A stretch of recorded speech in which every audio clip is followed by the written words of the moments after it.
voy a empezar, voy a abrir la reunión, y bueno, supongo que se irá incorporando alguna gente más, pero ya son 2:05, así no nos vamos con el tiempo. Voy a compartir una diapo. No, la tengo que compartir.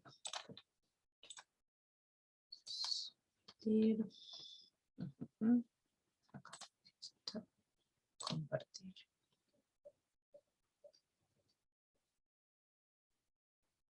¿Se ve bien? Sí, ¿no? Sí, perfecto. Ok.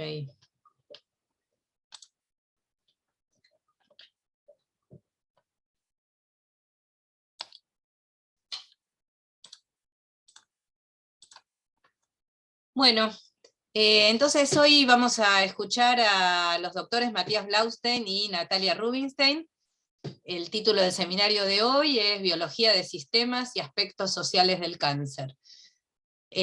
Bueno, Matías y Natalia trabajan en un instituto de la Facultad de Exactas de la UBA, que se llama IB3, es un instituto que abarca temas de biociencias, biotecnología y biología translacional, y que tiene una fuerte orientación no solo hacia la investigación, sino también tienen mucho interés en la vinculación con la comunidad, con el sector productivo y con la extensión universitaria. Matías es investigador adjunto del CONICET, es JTP del Departamento de Fisiología y Biología Molecular y Celular, bueno, y dirige el grupo de Biología de Sistemas y Filosofía del Cáncer. Matías estudió la carrera de Biología y también cursó la carrera de Filosofía en la UBA, y en este momento está coordinando un equipo interdisciplinario que tiene varias líneas de trabajo, y sobre eso nos van a contar hoy. Natalia es investigadora adjunta del CONICET, trabaja en la misma cátedra, JTP, en el Departamento de Fisiología, Biología Molecular y Celular de la Facultad de Exactas, de la UBA, y dirige el grupo de mecanismos moleculares de la metástasis. Natalia tiene participación muy activa en todo lo que tiene que ver con extensión universitaria y también extrauniversitaria, y participa habitualmente en actividades que organiza la facultad, como por ejemplo la Semana de la Biología, las sucesivas ediciones de la Feria del Libro y de la Noche de los Museos. Entonces es un gusto tenerlos aquí hoy, y ya les cedo la palabra y ustedes se van a organizar entre ustedes. Así que yo les cedo la palabra, saco mi diapo y los invito a que compartan la de ustedes. Bueno, muchísimas gracias, Ale, por la invitación y también por la presentación. Ahí voy a compartir pantalla, ni bien dejes de compartir. Y voy a arrancar, voy a arrancar contando un poquito yo y después sigue Nati. Entonces, ¿cómo hago yo? Desde arriba, ¿no? O si no, abajo tienes un pausar de tener. Ahí está. Deja de compartir, listo. Perfecto. Todo ustedes. A ver. Avísenme si se ve bien. Perfecto. Ampliala. Sí, ahí está. ¿Sí? ¿Ahí se ve bien? Sí. Bueno.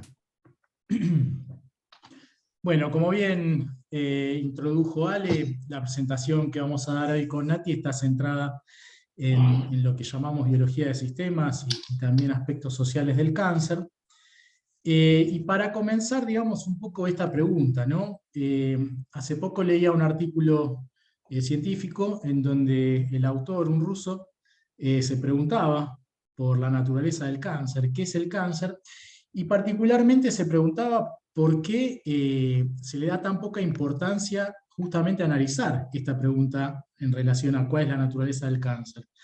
Y un poco esto tiene que ver con que en general en nuestra actividad científica, cuando nos preguntamos sobre la naturaleza o sobre qué es algo, la respuesta que nos damos es más bien de qué cosa está hecho aquello de lo que nos estamos preguntando, ¿no? Por ejemplo, cuando nos preguntamos en relación al cáncer, la respuesta que damos es de qué está hecho el cáncer, cuáles son las células, cuáles son los genes, cuáles son las proteínas, las moléculas, digamos, que intervienen en relación al cáncer.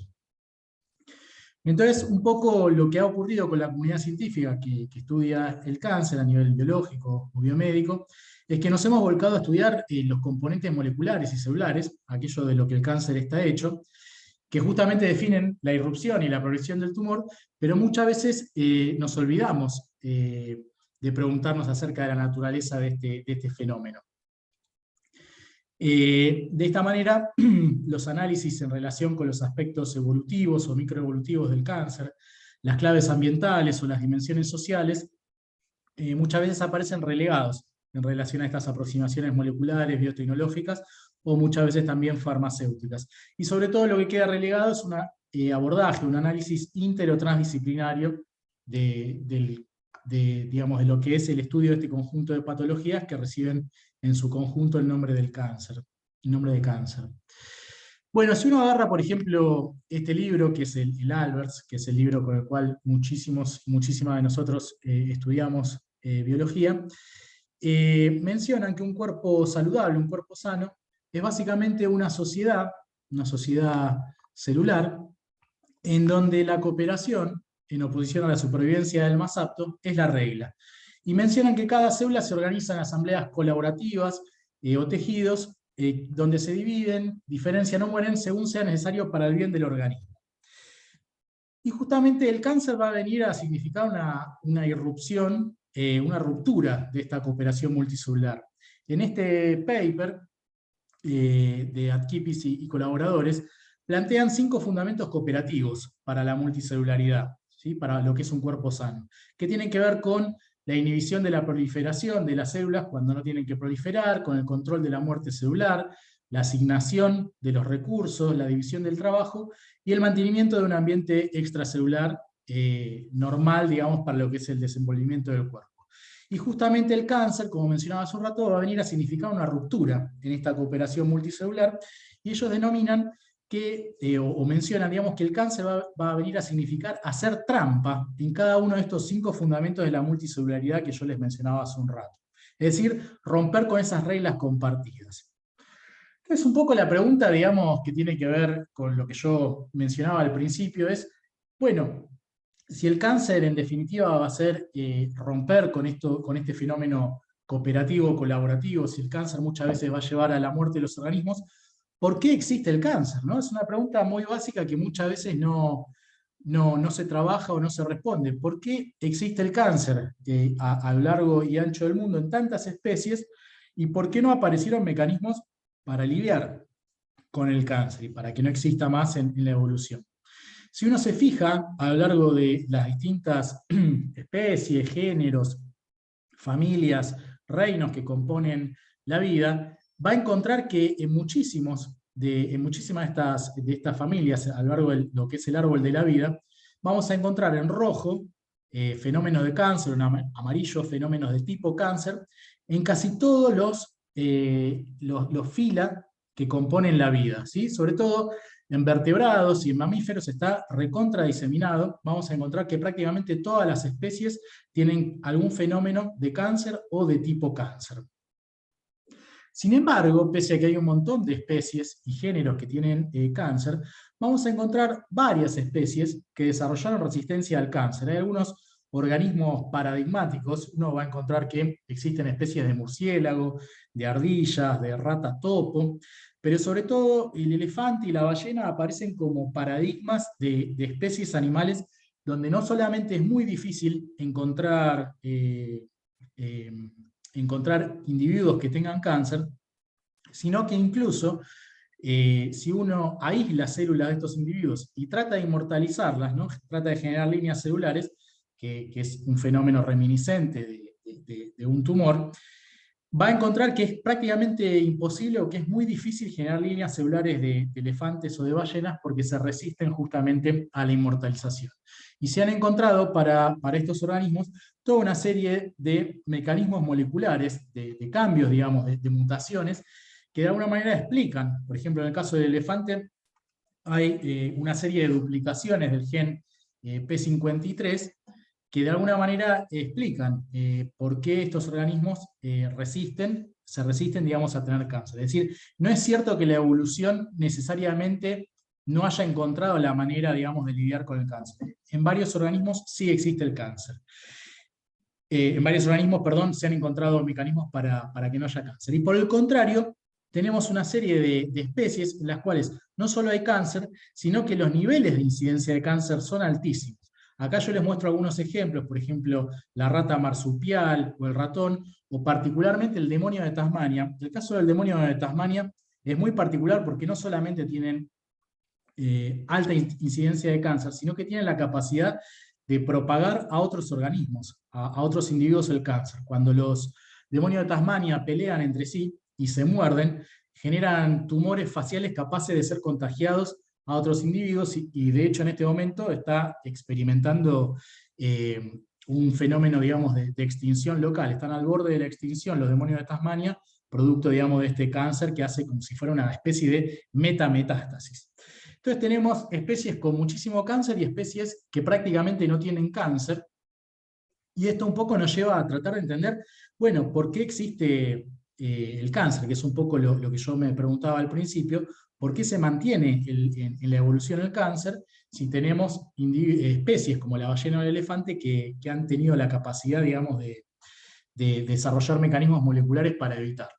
Bueno, una de las teorías más clásicas, más tradicionales, lo que plantea es que en realidad la aparición del cáncer ocurre en términos generales luego del fin del periodo reproductivo o cuando ya se reprodujeron los individuos, y esto hace que el cáncer, a los ojos de la evolución, sea visto como un carácter con valor neutral. Es decir, si se expresó como algo positivo o negativo, eso ocurre antes de la reproducción, pero como la mayor parte de los organismos se enferman de cáncer luego de que ya se reprodujeron, entonces a los ojos de la selección aparece como un carácter con valor adaptativo neutral. Otra teoría similar a esta que les menciono es la que plantea que en realidad el cáncer, como uno, digamos, tiende a pensar en términos intuitivos, si genera la muerte de los organismos, tiene un valor adaptativo negativo, pero muchas veces los genes que generan cáncer, que están asociados, digamos, a producir tumores, también están asociados a otros efectos positivos en los periodos juveniles de los organismos, y que estos efectos positivos le ganan, compensan y sobrecompensan los efectos negativos que se ven en estadios tardíos de la vida. En ambos casos se entiende al cáncer como un subproducto de limitaciones de diseño de los organismos multicelulares. Sin embargo, aparece un paradigma alternativo que no es levantado, digamos, no es el que más en general se aborda en los trabajos que se publican, pero es el que plantea que el cáncer incluso puede llegar a tener un valor adaptativo positivo como carácter, y plantean el concepto de fenoptosis, por analogía con la apoptosis, la muerte celular programada. Plantean el concepto de fenoptosis, una muerte programada de un organismo, y sugieren que los sistemas biológicos poseen programas de autodestrucción incorporados que pueden llegar a ser beneficiosos para la propagación de una población.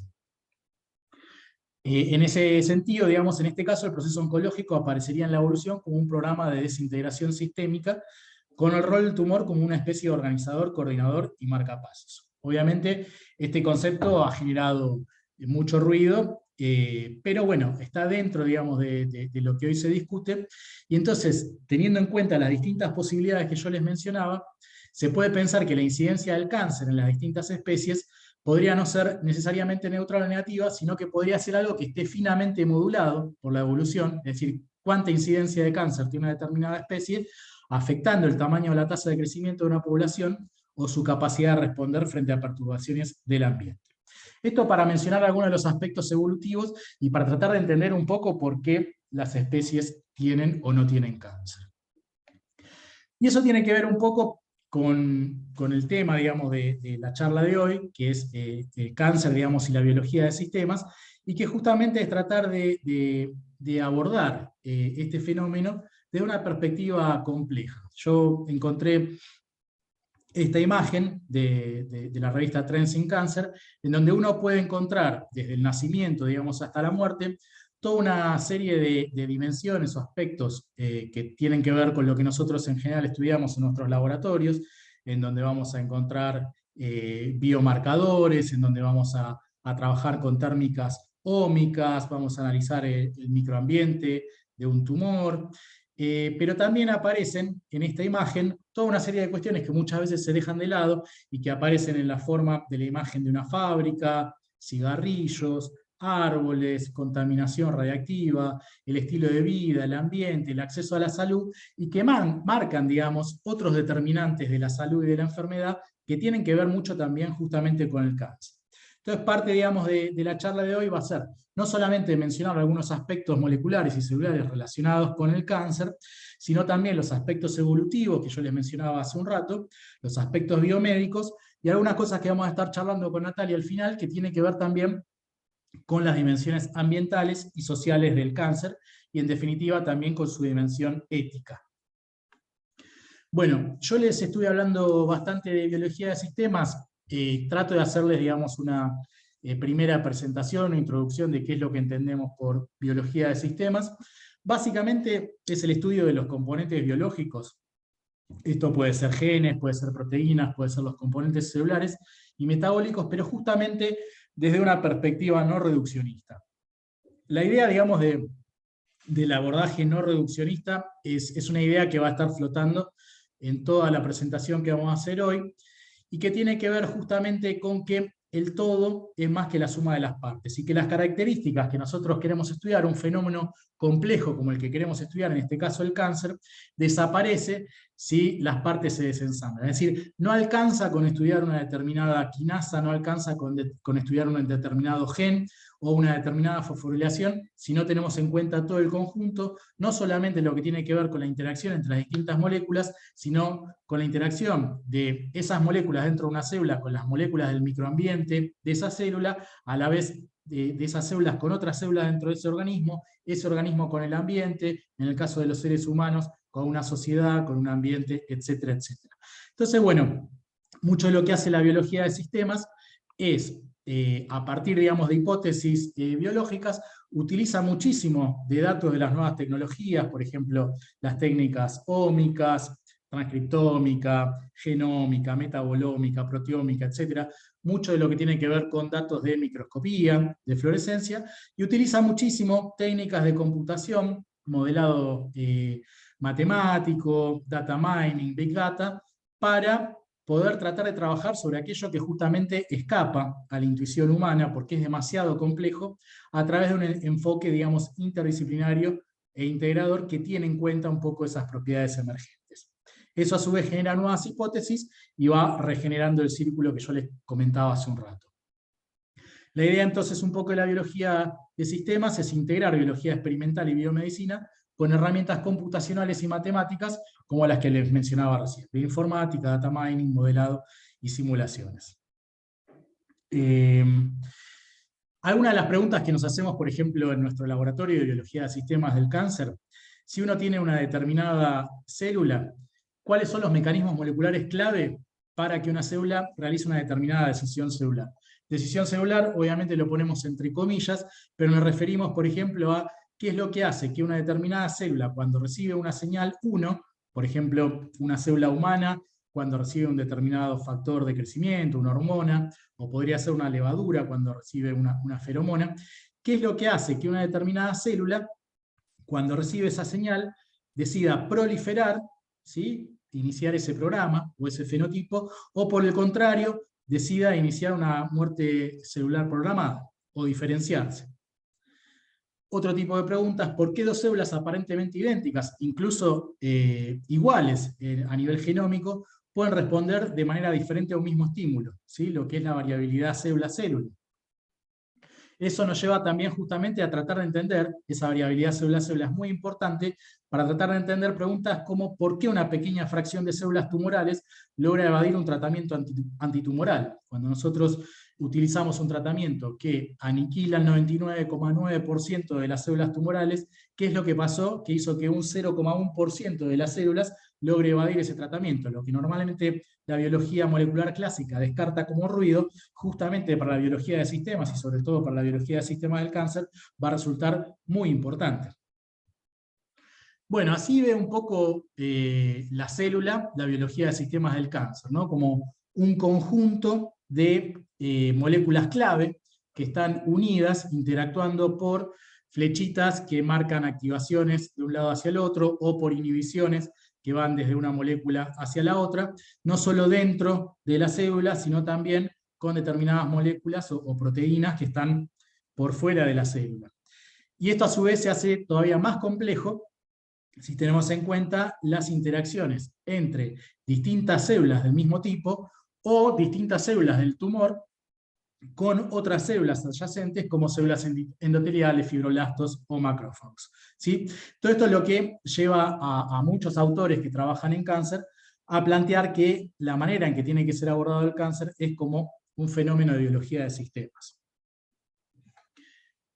De una visión reduccionista que teníamos hace 20, 30 años, en donde se consideraba al tumor como una masa homogénea de células, a través justamente del abordaje de la biología de sistemas, hoy por hoy tenemos una idea mucho más compleja, en la cual el tumor en realidad está constituido por un subconjunto de células tumorales que originalmente fueron en las células en las que ocurrieron las mutaciones, pero que luego incluye este tumor toda una serie de células del cuerpo que no contienen mutaciones como las de la célula tumoral, pero que fueron cooptadas y que pasan a trabajar directamente para el tumor.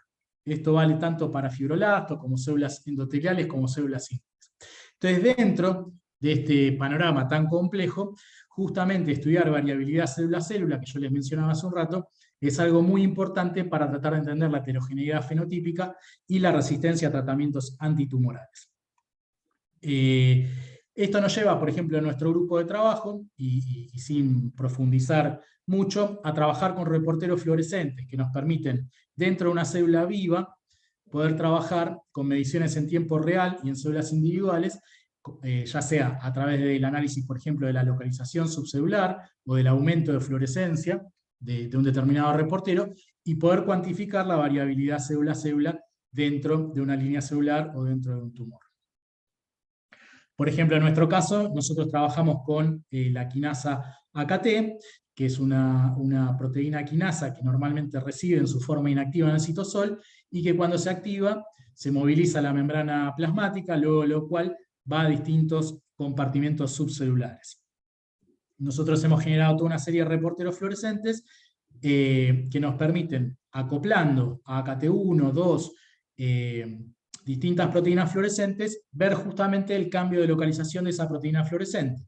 Esto es un trabajo que hicimos en Alemania, en donde marcando en rojo a esta proteína y utilizando otros anticuerpos que nos permiten ver qué pasa con los sustratos de esta proteína, marcarlo en otro color, podemos, mediante el uso de un microscopio confocal y un robot que va marcando distintos compartimentos subcelulares, analizar la localización de la proteína AKT, en dónde está dentro de la célula, a su vez dónde están los sustratos fosforilados por esta proteína, y a la vez tener marcados en esas mismas células dónde está el núcleo, dónde están los microtúbulos, dónde está Golgi, la mitocondria, el retículo, la membrana nuclear, los lisosomas, etcétera, etcétera, y poder analizar cuantitativamente cuánto hay de AKT en cada uno de estos lugares en función de un determinado tratamiento antitumoral o en función de una determinada línea celular tumoral más o menos agresiva. Acá les muestro un ejemplo en donde vemos, por ejemplo, la colocalización de AKT2 con Golgi o con lisosomas, ¿sí? En blanco se ve la colocalización. Lo que hacemos luego es segmentar de manera automatizada núcleos y células, y también segmentar distintos compartimentos subcelulares como Golgi o como lisosomas, y analizar en cada uno de ellos la presencia de AKT y de los sustratos fosforilados por AKT. Esto nos permite, trabajando con bioinformática, les estoy presentando simplemente algunos ejemplos rápidos, nos permite, utilizando bioinformática, comparar nuestros datos experimentales de localización de AKT. Utilizando Gene Ontology, lo que hacemos es agarrar todos los sustratos de AKT y todos los interactores de AKT y generar estos mapas en los cuales analizamos geográficamente los distintos dominios o vecindarios, por ejemplo, a nivel de los procesos biológicos asociados a estos sustratos interactores de AKT, estos procesos biológicos, que pueden ser, por ejemplo, procesamiento y splicing del RNA, o que pueden ser migración celular, adhesión celular, nos permite asociar todo un conjunto de procesos biológicos a todo un conjunto de localizaciones subcelulares de AKT y de los sustratos de AKT, por ejemplo, sistema de endomembrana, por ejemplo núcleo, por ejemplo nuclear speckles, y asociar los procesos biológicos con esos compartimentos, y a su vez cada uno de estos procesos biológicos y estos compartimentos con las enfermedades asociadas a estos compartimentos subcelulares y a estos procesos biológicos. Eso nos permite generar predicciones y explicaciones en relación a por qué AKT se activa para ir a un determinado compartimento subcelular y qué tipo de procesos biológicos son relevantes para una determinada enfermedad y qué tipo de procesos biológicos son relevantes para la fisiología normal de la célula, de manera de poder diferenciar cuando aplicamos una determinada droga, cómo hacer para inhibir las funciones patológicas de AKT y no las funciones fisiológicas. Bueno, hasta ahí llego con la parte más de biología de sistemas en relación con lo molecular y celular. Pero yo les mencionaba justamente hace un rato que nuestro abordaje interdisciplinario de biología de sistemas pretende ir más allá de lo molecular y celular para poder llegar también a los aspectos o determinantes sociales y ambientales. Richard Lewins y Richard Lewontin, que fueron dos destacadísimos biólogos americanos, que si no los leyeron yo les recomiendo su lectura. Uno de sus libros más famosos es El biólogo dialéctico. Una de las cosas que señalan en ese libro es que el reduccionismo es justamente una de las características salientes del modelo epistemológico predominante, no solamente en biología, sino en general en las ciencias naturales. Y ellos, una de las cosas donde ponen el acento es justamente en relevar la relación entre organismo y ambiente, mostrando la codeterminación recíproca en cómo el organismo de alguna manera determina el ambiente y a su vez el ambiente determina el organismo, y ponen justamente un énfasis dialéctico en la totalidad, la conexión y la multiplicidad de niveles de fenómenos, que para lo que tiene que ver con cáncer, y lo que les vamos a estar explicando con Nati, tiene justamente una centralidad muy grande. Un ejemplo de este es un trabajo que publicamos el año pasado, en el cual lo que hicimos fue analizar de manera interdisciplinaria con colegas economistas, lingüistas, biólogos, analizamos la agenda de investigación en biomedicina y salud a nivel global. ¿Qué es lo que hicimos? Agarramos las 30 revistas de mayor impacto en biomedicina y salud a nivel mundial. Ustedes las conocen: Nature, Science, Cell, The Lancet, BMJ y muchos etcétera. Agarramos esas 30 revistas de mayor impacto y analizamos todos los papers de los últimos 20 años, esto fue previo a la pandemia, entre el año 1999 y 2018, y analizamos, por un lado, las filiaciones de los autores y autoras de esos artículos, es decir, si trabajaban para el CONICET, si trabajaban para la UBA, si trabajaban para Harvard, si trabajaban para Monsanto, y a su vez analizamos el contenido de esos trabajos de investigación, analizando tanto las palabras clave en los títulos y en los abstracts, en los resúmenes.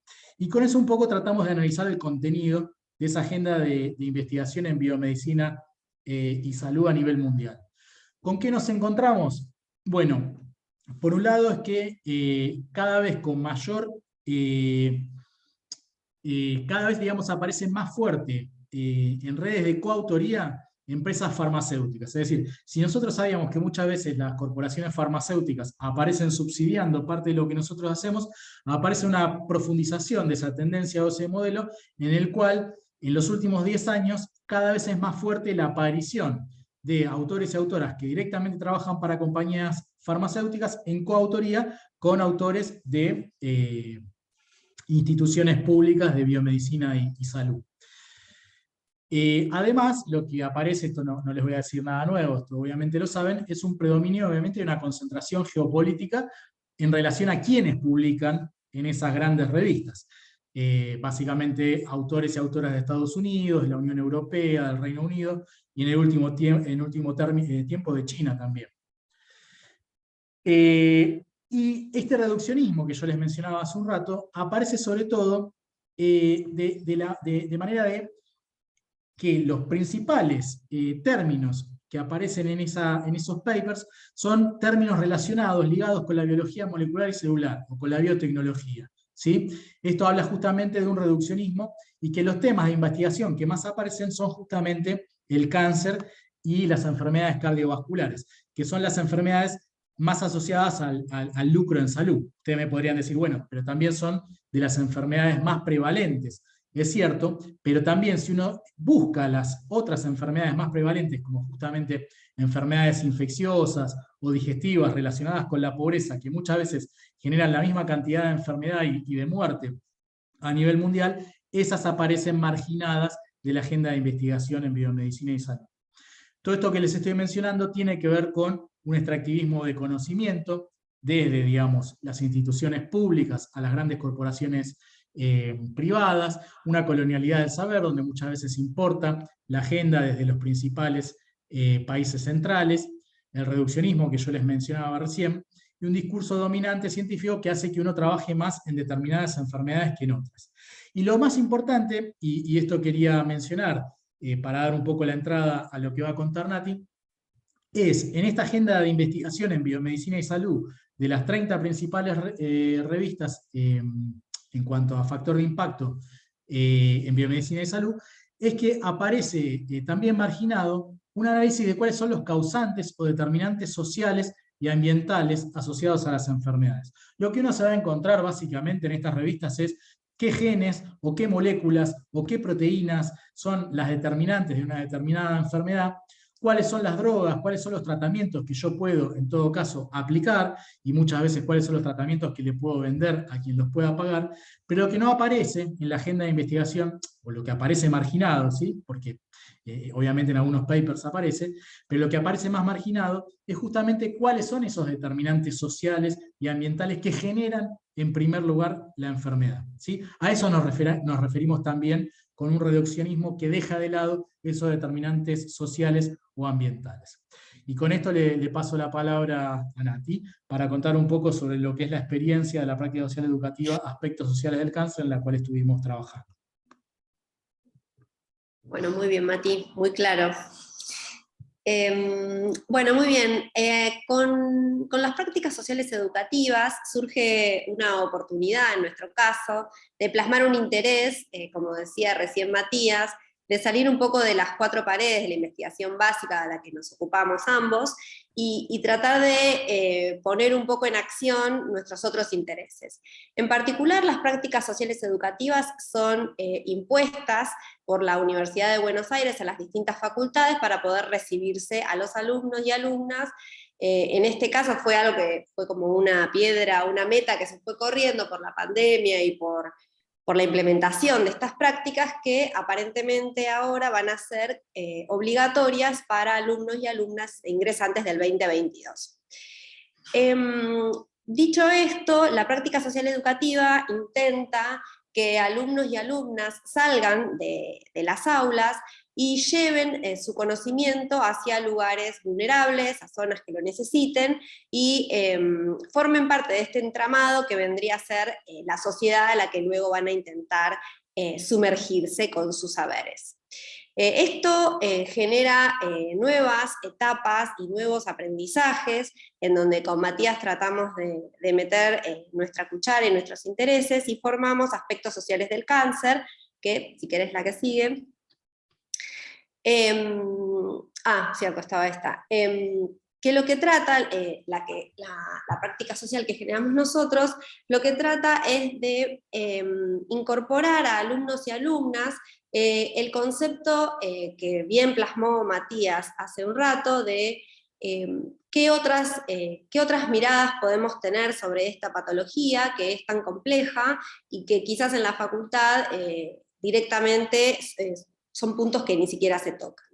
Entonces, en general, estas prácticas, como dice acá, está dirigida a sectores en condiciones de vulnerabilidad social, integra actividades de enseñanza, investigación y extensión.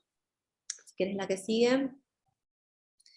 Entonces, básicamente lo que nosotros y nosotras queremos es estimular este pensamiento crítico, ¿no? Como un abordaje del conjunto de las enfermedades, como decía recién Matías, en donde grandilocuentemente se las menciona como cáncer, pero si alguna o alguno de ustedes han pasado ustedes mismos o algún familiar o amigo por esta enfermedad que está altamente creciendo en probabilidades, sabemos que no es así, que no todas las enfermedades reciben los mismos pronósticos, ni las mismas terapéuticas, incluso varía en cuanto a las edades, y como mismo dijo recién Matías, en cuanto a la investigación tampoco reciben el mismo interés en fondos ciertas patologías oncológicas con respecto a otras.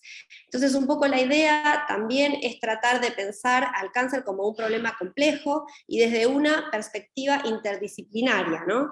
Ahora les voy a mencionar un poco a qué se refiere eso, pero la idea es sensibilizar a la comunidad universitaria, cómo los factores ambientales, como decía recién Matías, la radiación, contaminantes, la administración, así como los aspectos sociales, que puede ser la falta del acceso a la información sobre prevención o detección temprana, al sistema de salud, y cómo todo esto puede resultar en mayores niveles de incidencia y progresión del cáncer. Un poco la idea es que alumnas y alumnos entiendan que no solo podemos pensar a la patología o a resolver la patología y la famosa tapa de diario, han encontrado una nueva cura contra el cáncer, mirando proteínas que se tocan o genes que se regulan, sino también pensando en cómo todos estos otros puntos tan importantes están afectando a esta patología y a las personas que la padecen.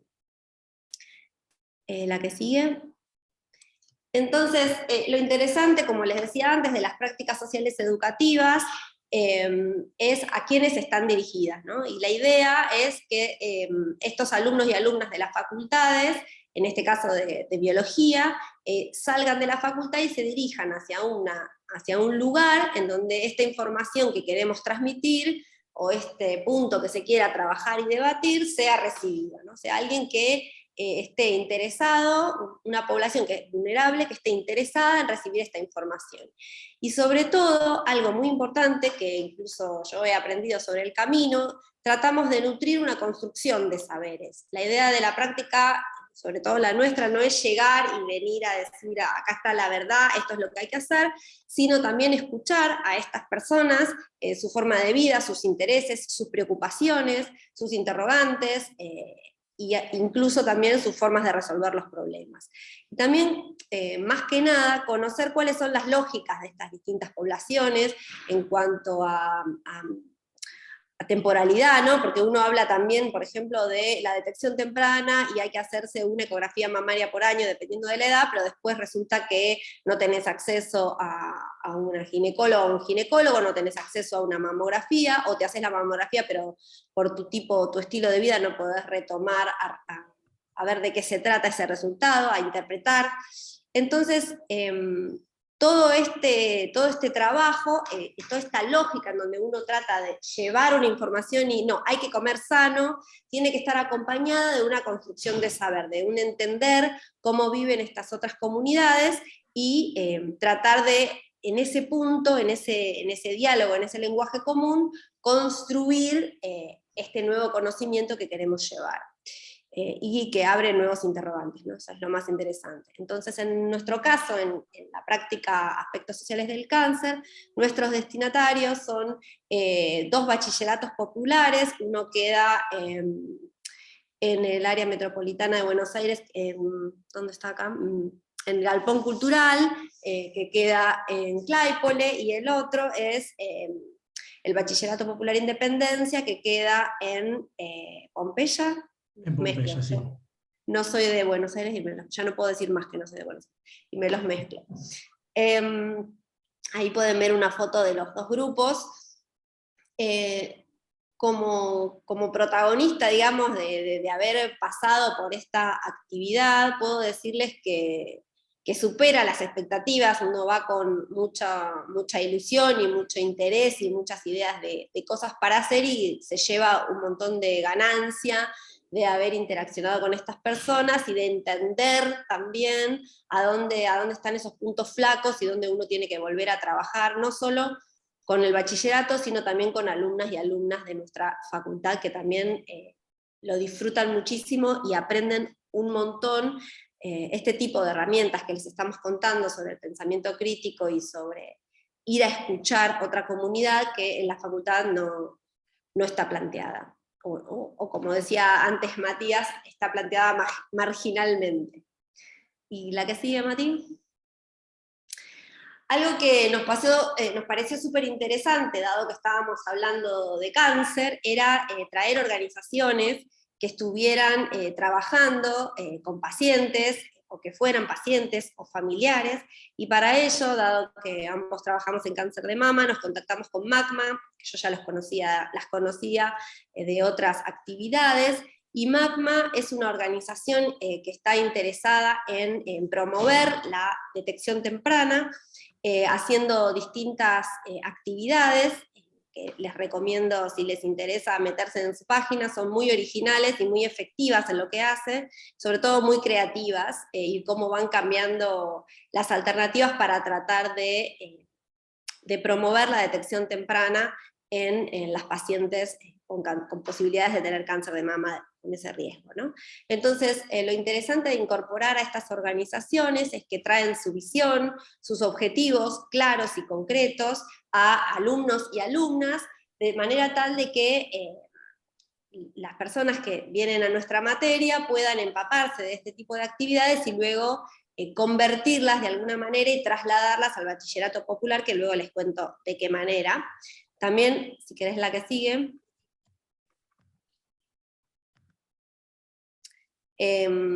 También, no está, bueno, no importa. También contamos para esta no, Mati, volvé para atrás, perdón.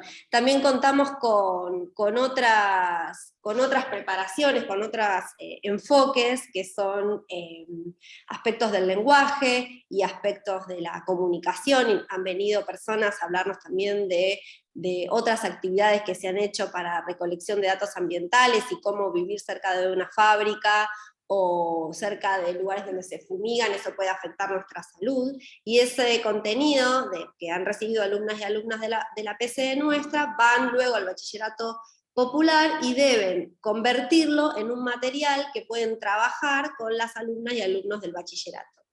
En particular, eligen encuestas para entender en este intercambio, ¿no? Encuestas para tratar de evaluar cuáles son las necesidades o los intereses de estos bachilleratos populares, o dónde están los puntos flojos que les interesa cubrir, y hay como un ping-pong de idas y vueltas al bachillerato popular, en donde luego se trata de resolver de alguna manera el punto elegido de forma mancomunada. Y los resultados son muy interesantes, y bueno, esperamos continuar este año con nuestra práctica social educativa con aspectos sociales del cáncer. Y lo que vamos a incluir este año, que estamos pidiendo que sea también una materia de posgrado para estudiantes de doctorado, es incorporar la investigación y la enseñanza de biología translacional. Ahora sí, si querés poner lo que seguía, Mati. En particular, es un concepto, ¿no? La investigación, lo puse en la slide, la investigación translacional se define como el proceso de convertir las observaciones del laboratorio, la clínica y la comunidad en intervenciones que mejoren la salud de las personas y del público, desde la terapéutica y el diagnóstico hasta los procedimientos médicos y la medicina del comportamiento.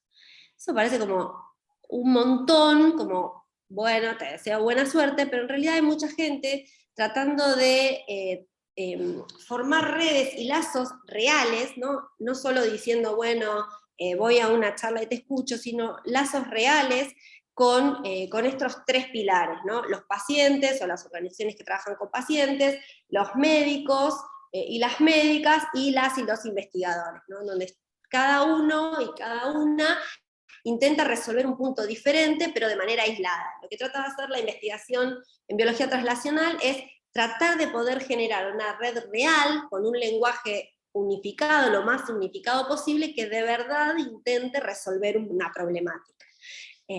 Y eso se está tratando de instalar bastante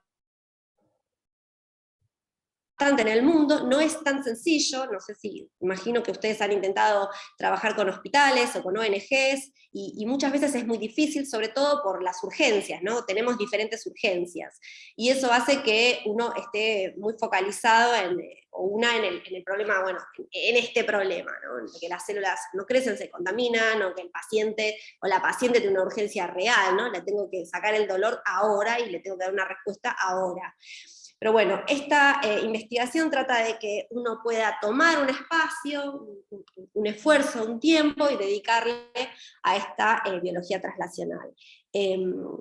Entonces, algo que vamos a tratar de instalar en nuestra PCE es este tipo de trabajos, en donde se ha visto, si querés las que siguen, como si uno, y la otra también, si uno incluye en sus investigaciones a pacientes o a voluntarias, en el caso de cáncer de mama, que es donde yo trabajo con la Fundación MACMA, si uno incluye a pacientes y a médicos y médicas en estas investigaciones, se puede tratar de pulir estas hipótesis de trabajo y trabajar de manera más efectiva para lo que uno quiere lograr, ¿no? Que es entender mejor a la patología y encontrar posibles soluciones, o entender mejor el impacto ambiental sobre una patología, conociendo, por ejemplo, a lo que Matías no mencionaste, pero que quiere hacer, y yo me sumo, a tratar de encontrar las poblaciones que se ven afectadas, dependiendo de dónde vivan, a la distinta probabilidad de distintos tipos de cánceres.